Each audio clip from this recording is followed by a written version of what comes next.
بسم اللہ الرحمن الرحیم۔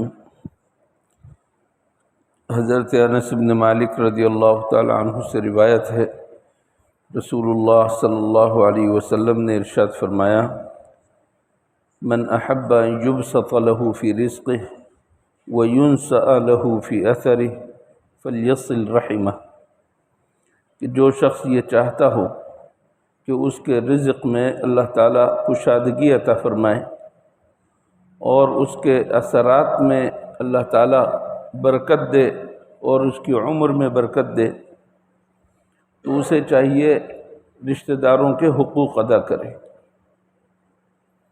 عظیم حدیث ہے کہ حضور اکرم صلی اللہ علیہ وسلم فرما رہے ہیں کہ جو شخص یہ چاہتا ہے کہ رزق میں وسعت ہو، روزگار میں برکت ہو،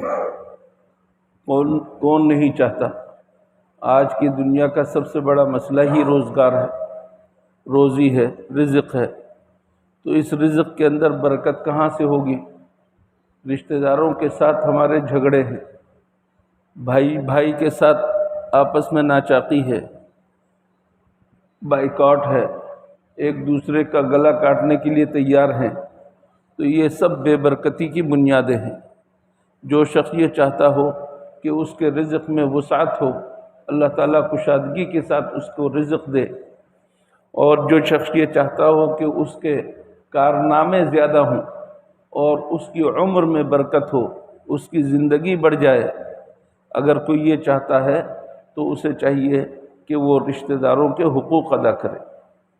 اسی طرح حضرت علی رضی اللہ تعالیٰ عنہ فرماتے ہیں کہ جس کو یہ بات خوش کرے کہ اس کی عمر میں طول آ جائے اور زندگی میں برکت آ جائے، اس کے رزق میں وسعت آ جائے اور بری موت سے وہ بچ جائے، بری موت سے بچ جائے۔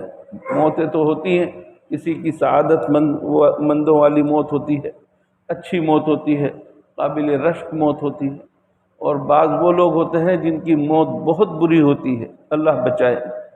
تو کوئی شخص یہ چاہتا ہو کہ بری موت سے بچ جائے، کوئی شخص یہ چاہتا ہو کہ اس کے رزق میں وسعت ہو، کوئی شخص یہ چاہتا ہے کہ اس کی عمر میں برکت ہو، تو اسے چاہیے کہ ایک تو اللہ سے ڈرے، گناہوں کو چھوڑے اور رشتہ داروں کے حقوق ادا کرے۔ ان دونوں حدیثوں کے اندر اصل مقصود رشتہ داروں کے حقوق ادا کرنا ہے۔ رشتہ داروں کا حق کیا ہے؟ ان سے میل جول رکھنا، ان کے ساتھ خیر خواہی کا معاملہ کرنا، ان کے ساتھ خلوص اور وفاداری کا تعلق رکھنا۔ کوئی ضرورت ہو اور آپ وہ ضرورت پوری کر سکتے ہوں، ضرورت پوری کر دینا، بیمار ہو گئے ہوں تیمارداری کر لینا، بیمار پرسی کر لینا، دکھ تکلیف میں تسلی دے دینا، یہی رشتہ داروں کے حقوق ہوتے ہیں۔ وقتاً فوقتاً میل جول رکھنا اور مل لینا، ملاقات کر لینا، یہ رشتہ داری کا حق ہے۔ اگر یہ رشتہ داری کا حق ہم ادا کرتے رہیں گے تو اللہ جل شانہ کی طرف سے ہمارے اوپر برکتیں نازل ہوں گی اور ہمیں روزگار کے اندر وسعت اور عمر کے اندر برکت ملے گی۔ اللہ تعالی ہمیں ان باتوں پر عمل کرنے کی توفیق عطا فرمائے۔ اللہم لک الحمد لا نحصی ثناء علیک انت کما اثنیت علی نفسک، اللہم صل علی محمد۔